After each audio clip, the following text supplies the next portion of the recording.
NCP से अजित पवार के अलग होने के बाद अगले ही दिन शरद पवार सतारा के कराड पहुंचे और अपने राजनीतिक गुरु यशवंतराव चौहान की समाधि पर फूल चढ़ाए। शरद पवार के साथ कराड के कांग्रेस नेता और महाराष्ट्र के पूर्व मुख्यमंत्री पृथ्वीराज चौहान भी साथ थे। पवार ने एनसीपी पर आए संकट की घड़ी में वही किया जिसके लिए वो जाने जाते हैं। वो अपनी पार्टी की लड़ाई अब लोगों के बीच लेकर जाना चाहते हैं। एनसीपी को फिर से खड़ा करने में इस बार उनके साथ तीसरी पीढ़ी के रोहित पवार भी साथ दिखे, जो विधायक भी हैं।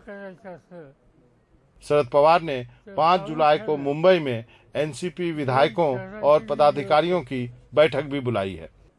मेरा फास्ट एक्सपीरियंस 2-3 बार ऐसा है, इसलिए कितने गए, कौन गए, इसकी जांच मैं कभी करता नहीं हूँ। जो मेरी आज की जो शुरुआत है, ये शुरुआत आगे का रिजल्ट ठीक आएगा, इसके लिए है। यह पहली बार नहीं है कि शरद पवार ने अपने 50 साल के राजनीतिक जीवन में कोई राजनीतिक संकट झेला हो और वापसी ना की हो। पवार के राजनीतिक जीवन में कम से कम 4 ऐसे मौके आए हैं जब उन्होंने दोबारा से शुरुआत करके अपनी राजनीतिक साख बचाई है और अपनी राजनीतिक जमीन वापस पाई है। 1978 में यशवंतराव चौहान कांग्रेस यू और वसंत दादा पाटिल की सरकार थी। पवार ने कांग्रेस यू छोड़ी और जनता पार्टी, जो कि विपक्ष में थी, उसकी मदद से सरकार बनाई। उस वक्त शरद पवार की उम्र केवल 38 साल थी। 1999 में कांग्रेस को छोड़ करके संगमा और तारिक अनवर के साथ एनसीपी बनाई। विधानसभा के चुनाव हुए, कांग्रेस के साथ मिलकर सरकार बनाई और विलासराव देशमुख महाराष्ट्र के मुख्यमंत्री बने। 2019 में बीजेपी शिवसेना का गठबंधन काफी मजबूत था, उसको हराना नामुमकिन था, लेकिन पवार के नेतृत्व में खूब मेहनत एनसीपी ने की और कांग्रेस से ज्यादा सीटें जीत कर आई। फिर अजित पवार ने बगावत की, लेकिन शरद पवार ने महाविकास अघाड़ी का गठन किया और उद्धव ठाकरे मुख्यमंत्री बने। और इस बार यानी 2023 में अजित पवार ने फिर बगावत की है, एनसीपी में फिर टूट हुई है और शरद पवार ने सतारा से अपनी राजनीति की नई पारी की शुरुआत कर दी है।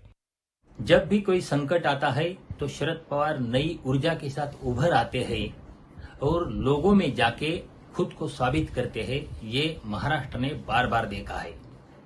अब जो शुरू होने जा रही है, मतलब आज शुरू हो गई, ये शरद पवार के राजकीय करियर की चौथी इनिंग है। शरद पवार आज से बाहर निकले हैं। उन्होंने कराड से शुरू किया है। महाराष्ट्र में 2 दिन टूर करेंगे और वो बहुत अच्छे संगठन, सुलझे हुए संगठक माने जाते हैं। लेकिन एक तो उनका एज जो फैक्टर है, उस फैक्टर से वो कितना समय देंगे पता नहीं है।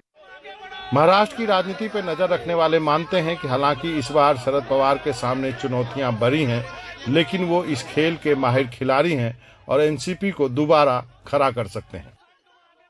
शरद पवार के हर कदम पर अब विपक्ष के तमाम नेताओं की भी नजर है। जब से एनसीपी में संकट आया है, लगभग सभी विपक्षी नेताओं ने उनसे संपर्क किया है।